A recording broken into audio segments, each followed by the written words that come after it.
Big boss హౌస్లో ఎదురు చూస్తున్న వీకెండ్ రాకనే వచ్చేసింది. ఇక నాగార్జున తప్పప్పల్ని సరిదిద్దుతూ అందరికీ ఇచ్చి పడేస్తూ ఉండగా ఒక్కొక్కరి కోసం మాట్లాడుతూ శివాజీ వద్దకైతే వచ్చేశారు.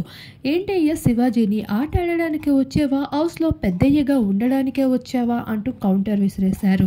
అసలు విషయానికి వస్తే శివాజీ హౌస్లో వచ్చినప్పటి నుండి పల్లవి ప్రశాంత్ ఎవరికి అయితే మంచి గైడెన్స్ ఇస్తూ ఒక ఫ్రెండ్గా, టీచర్గా, ఫ్యామిలీ మెంబర్గా అయితే తోడుగా నిలుస్తున్నారు. ఆఖరికి తన టాస్క్లు ఆడలేకపోతున్నప్పటికీ వాళ్ళకి మంచి సపోర్ట్ అయితే ఇవ్వడం జరిగింది. ఇటీవల పల్లవి ప్రశాంత్ అయితే కెప్టెన్సీ టాస్క్లో మంచి సపోర్ట్ ఇవ్వడమే కాకుండా రతిక అక్క తొక్క అనొద్దు అని చెప్పండి అనినప్పుడు కూడా ఎందుకురా మనం ఇంకా కొన్ని రోజులే ఉంటాం, ఉన్నన్ని రోజులు మంచిగా ఉండి సర్దుకుపోద్దాం అంటూ ప్రతి సిచ్యువేషన్లో అయితే వాళ్ళకి మంచి గైడెన్స్ అయితే ఇస్తూ వచ్చాడు. ఇదే విషయం పైన నాగార్జున శివన్న నువ్వు పెద్దన్నగా హౌస్లో అందరితో ఉంటున్నావు అంటూ పొగడ్తల వర్షం అయితే కురిపించేశారు వీకెండ్లో నాగార్జున.